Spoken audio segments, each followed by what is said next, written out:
They say that a wounded lion is the most dangerous animal in the bush, but what we are seeing in Sokoto right now is not just a wounded lion.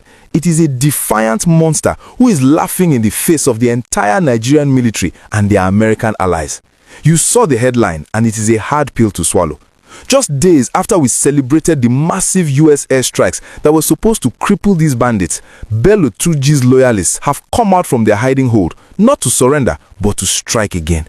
We are waking up to heartbreaking news from Sabon this morning. The Lord of the Forest's goons has reportedly attacked the Takasaba community, killing one innocent soul and dragging at least 10 young girls into the darkness of the forest. And the message he left behind? We are not scared of your airstrikes. Do your worst. We are going to take you straight to the scene of this fresh tragedy in Sokoto State to understand how this happened right under the nose of the security agencies. We will break down the timeline of this attack, which occurred late last night, Monday, January 5th, 2026. We will also analyze what this means for the so-called Trump intervention. Is Turji Bello trying to bait the US military into a ground war, or is this a desperate attempt to use human shields, specifically young girls, to stop the Tomahawk missiles from raining down on his camp? If you want to know the truth about the war for the soul of the Northwest, please do me a massive favor and smash that like button right now. It helps us expose these atrocities and keep the pressure on the government. And if you are not yet a subscriber, click that button and turn on the notification bell. You need to be here as we track every move in this deadly game of cat and mouse. Let's get into the painful details. According to local sources in Sabon, heavily armed bandits loyal to Turji stormed the Takasaba community around midnight. They didn't come quietly. They came shooting sporadically, creating panic and chaos. They knew exactly what they were doing. They weren't just looking for food, they were looking for leverage. By the time the dust settled, one villager lay dead in the dust, and 10 young girls, our daughters, our sisters, were gone.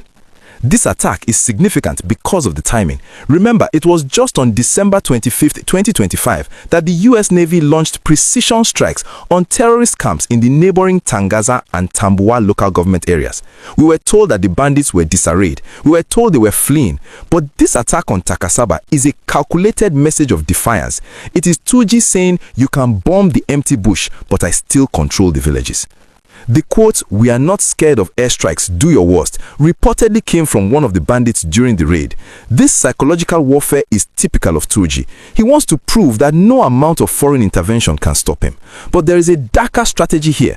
By kidnapping 10 girls, Turji is likely trying to create a human shield scenario. He knows that the US and Nigerian Air Force cannot bomb a camp if they know innocent hostages are there. He is using these girls as insurance against the next Tomahawk missile. This brings us to the difficult reality facing Operation Fansanyama.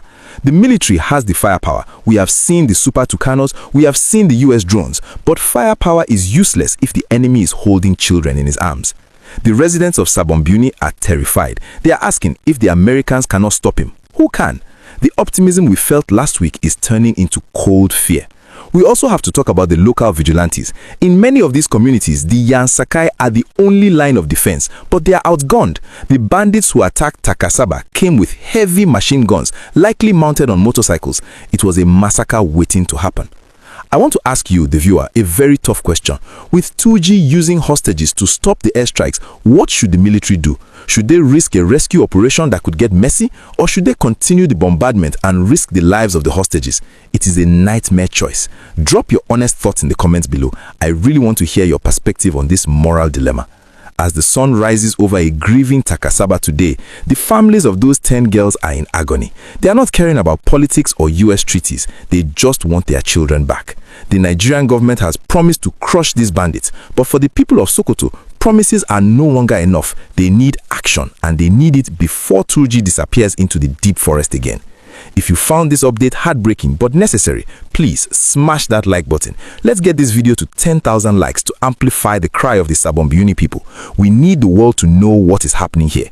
And if you are not yet a subscriber, click that button and turn on the notification bell. You need to be here as we track every move in this deadly game of cat and mouse.